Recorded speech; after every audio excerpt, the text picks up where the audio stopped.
Hello friends, welcome to my channel. This side Yogesh from power of trading. चलिए देखते हैं friends, market आज कैसे ओपन हुआ, कैसे उसने मूवमेंट दी और मार्केट मंडे को कैसे ओपन हो सकता है, कैसे मूवमेंट दे सकता है। तो स्टार्ट करेंगे हम 3 मिनट के चार्ट से। जैसा कि आप देख सकते हो फ्रेंड्स, मार्केट आज गैप डाउन ओपन हुआ था। गैप डाउन ओपन होने के बाद वो कंटिन्यू एक ही कैंडल के अंदर नीचे आया, फिर उसने थोड़ी देर तक कंसोलिडेशन किया, वो ऊपर चला गया और यहाँ पर रेजिस्टेंस लिया 41,100 का, फिर से नीचे आया। तो यहाँ पर एक ट्रेंड बन रहा था फ्रेंड्स, पर यहाँ पर हम ज़्यादा श्योर नहीं थे क्योंकि मार्केट का ट्रेंड अभी निगेटिव चालू है। और अगर हम इंटरेस्ट लेते, अगर मार्केट फिर से एक बार 41,100 के ऊपर अगर जाके निकलता इस रेंज के ऊपर तो, पर इसने वैसे नहीं किया फ्रेंड्स। इसने क्या किया, ऊपर तो गया पर इस जो पहला स्विंग लो लगाया था उसे ब्रेक ना कर पाया। तो उसके बाद फिर से एक बार मार्केट नीचे आने लगा। नीचे आने के बाद अगर आप यहाँ पर ध्यान से देखोगे तो यहाँ पर इसने एक बेरिश एंगल्फिंग कैंडल बनाई है और उसके अंदर एक इनसाइड कैंडल बनाई इसने। तो मार्केट ने क्या किया, यहाँ पर एक बार सपोर्ट का ट्राई किया, सेकंड टाइम यहाँ पर ट्राई किया, यहाँ पर भी उसने थोड़ा सा ग्रीन कैंडल बना के ट्राई किया था, पर यहाँ पर थी कौन सी कैंडल, बेरिश एंगल्फिंग। उसके बाद फिर एक इनसाइड कैंडल। तो जैसे ही ये कैंडल स्टिक पैटर्न बना तो इसके लो पर ही हमने ट्रेड एक्टिव कर लिया था। तो ये एक अच्छी खासी मूवमेंट हमें मिल गई थी। उसके बाद फिर यहाँ से मार्केट घूमने लगा तो हमने यहाँ पर हमारा प्रॉफिट बुक कर लिया था। बाद में फिर मार्केट ने क्या किया, ये जो ट्रेंड लाइन ऊपर से नीचे तक आ रही थी तो यहाँ पर मार्केट ने ये 1, 2 और ये थर्ड टाइम रिट्रेस किया। ये 2 हाई लगाने के बाद ही हमने ट्रेंड लाइन खींच ली थी यहाँ पर।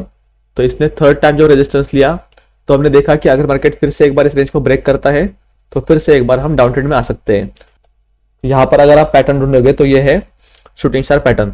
शूटिंग स्टार पैटर्न बनने के बाद एक हमारे लिए रेजिस्टेंस कंफर्म हो गया था, पर हमारे लिए क्या था कि अगर मार्केट इस रेंज को ब्रेक करता है तो हम फिर से एक बार डाउन साइड में आ सकते हैं।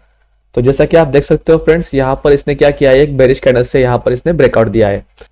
तो जैसे ही ये बेरिश कैंडल बनी उसी के लो पर हमने ट्रेड एक्टिव कर लिया था। तो जैसा कि आप देख सकते हो फ्रेंड्स, ये ट्रेड ने भी हमें अच्छी खासी मूवमेंट दे दी थी। उसके बाद फिर मार्केट कंसोलिडेशन करने के बाद फिर से एक बार डाउन साइड में आया था। और जैसे ही फिर अगर आप देखोगे तो 14,500 का लेवल है, यहाँ पर मार्केट ने एक बेरिश कैंडल से ब्रेक किया है, पर हमने यहाँ पर ट्रेड नहीं लिया क्योंकि हमें क्या लग रहा था कि मार्केट यहाँ से एक फेक ब्रेकआउट देके फिर से एक बार ऊपर की तरफ जा सकता है। पर इसने कंटिन्यू नीचे रैली दी, पर हमने यहाँ पर ट्रेडिंग नहीं की थी, इसलिए हमने ये रैली मिस कर दी थी। बाद में हम मार्केट को सिर्फ वॉच कर रहे थे, हमने कोई ट्रेड नहीं लिया। पर अगर देखोगे तो यहाँ पर एक ट्रायंगल पैटर्न बन रहा था। तो जैसे ये ट्रायंगल पैटर्न का ब्रेकआउट हुआ अपसाइड की तरफ तो इसने एक जबरदस्त कैंडल बनाई है। तो इसी के हाई पर हमारे एक एंट्री बननी चाहिए थी। अगर हम यहाँ पर एंट्री लेते तो हमें यहाँ पर भी एक अच्छी खासी मूवमेंट मिल जाती। तो ये थी हमारे आज का एनालिसिस। तो चलिए फ्रेंड, देखते हैं मार्केट कल कैसे ओपन हो सकता है और कल कैसे मूवमेंट दे सकता है। तो स्टार्ट करेंगे हम डेली चार्ट से।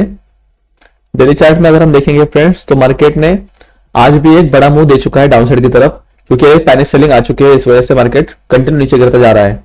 हम क्या करेंगे, हम आज के हाई को और आज के लो को मार्क करेंगे और देखेंगे 15 मिनट चार्ट में हम कैसे ट्रेडिंग कर सकते हैं।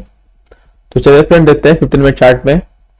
15 मिनट चार्ट में अगर हम देखेंगे फ्रेंड्स तो मार्केट अगर कल फ्लैट ओपन होता है इसी रेंज में और आता है नीचे की तरफ और इस जोन का सपोर्ट लेता है 40,150 से लेकर के 40,200 का अगर सपोर्ट लेता है मार्केट, तो यहाँ पर कोई भी बुलिश कैंडल बनने के बाद हम फिर से एक बार अप ट्रेंड में आ सकते हैं। पर अगर मार्केट यहाँ पर ओपन होने के बाद अगर नीचे आया, इस रेंज को ब्रेक किया और बाद में रिट्रेसमेंट करके नीचे आया तो हम डाउन साइड की तरफ श्योर जाएंगे। पर यहाँ पर क्या है, 40,000 का एक राउंड लेवल है, तो यहाँ पर हम ट्रैप हो सकते हैं, इसलिए यहाँ पर भी बुलिश साइन ढूंढेंगे और यहाँ पर भी बुलिश साइन ढूंढेंगे। अगर मार्केट नीचे गिरने के बाद रिट्रेस करता है और इस रेंज को ब्रेक करता है 40,000 के रेंज को, तो हम फिर से एक बार डाउन साइड की तरफ आ सकते हैं। पर जब तक इस रेंज को ब्रेक नहीं करता तब तक हम कोई ट्रेंड डाउन साइड का नहीं सोचने वाले हैं। अगर मार्केट फ्लैट ओपन होने के बाद कंटिन्यू ऊपर गया तो इसके लिए फर्स्ट रेजिस्टेंस जोन जो है वो है 41,000 का।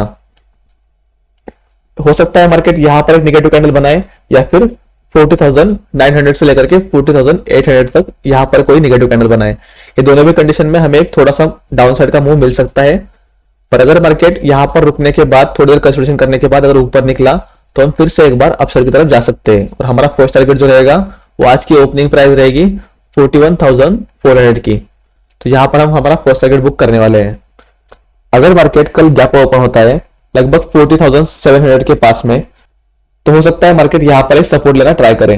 अगर मार्केट यहाँ पर गैप ओपन होने के बाद यहाँ पर थोड़ी देर कंसोलिडेशन करता है, तो यहाँ पर अगर कंसोलिडेशन किया मार्केट ने और इस रेंज को ब्रेक किया बाद में कंसोलिडेशन की, तो यहाँ से हम एक बार अपसाइड की तरफ जा सकते हैं और हमारा फर्स्ट टारगेट जो रहेगा वो रहेगा 41,000 का और सेकंड टारगेट हमारा रहेगा 41,400 का। अगर मार्केट गैप अप होने के बाद अगर नीचे आया तो हम जब तक ये रेंज को ब्रेक नहीं करता तब तक हम थोड़ा सा ट्रेडिंग अवॉइड करेंगे। अगर यहाँ पर 2-4 मिनट में कोई प्राइस बनता है या फिर यहाँ पर मार्केट गैप अप होने के बाद नीचे आया और यहाँ पर 40,600 के पास में कोई प्राइस बनाई तो इसी के लो पर हम ट्रेड लेंगे और हमारा फर्स्ट टारगेट रखेंगे यहाँ पर। और अगर इस रेंज को ब्रेक करता है तो हमें फिर से एक बार एक बड़ा मूव देखने को मिल सकता है। अगर मार्केट गैप डाउन ओपन होता है 40,000 के पास में या फिर 40,100 के पास में, अगर यहाँ पर गैप डाउन ओपन होने के बाद मार्केट अगर इस रेंज को ब्रेक करता है 40,000 के रेंज को, तो यहाँ पर हम तुरंत सेल करने वाले हैं ट्रेड को, क्योंकि यहाँ से एक बड़ा मूव हो सकता है और यहाँ पर क्या होगा, जो ऑप्शन सेलर है वो ट्रैप होने वाले हैं। तो इस वजह से यहाँ पर हम इसके अगर नीचे ओपन होता है मार्केट और इस रेंज को ब्रेक करता है तो हम फिर से एक बार डाउनसाइड की तरफ आ सकते हैं। हमारा फर्स्ट टारगेट जो रहेगा वो रहेगा 39,500 का। अगर मार्केट गैप डाउन ओपन होने के बाद ऊपर की तरफ निकलता है और ब्रेक करता है फिर से एक बार इसी रेंज को, तो हम वेट करेंगे फ्रेंड्स रिट्रेसमेंट का। अगर रिट्रेसमेंट मार्केट यहां से लेता है और फिर से एक बार यहां पर कोई बुलिश कैंडल बनाने के बाद अगर अपसाइड मूव देता है तो हम फिर से एक बार अपसाइड की तरफ जा सकते हैं। पर अगर यहां पर मार्केट ने ट्रैप किया यहां पर इस जोन के अंदर, तो अगर ट्रैप करने के बाद मार्केट ने फिर से एक बार 40,000 के लेवल को अगर निकाला तो हम फिर से एक बार डाउनसाइड की तरफ आ सकते हैं। तो ये थी मेरी आज की एनालिसिस फ्रेंड्स। वीडियो अगर आपको अच्छा लगा हो तो वीडियो को लाइक शेयर और सब्सक्राइब जरूर कीजिएगा। मिलते हैं नेक्स्ट वीडियो में। Thank you.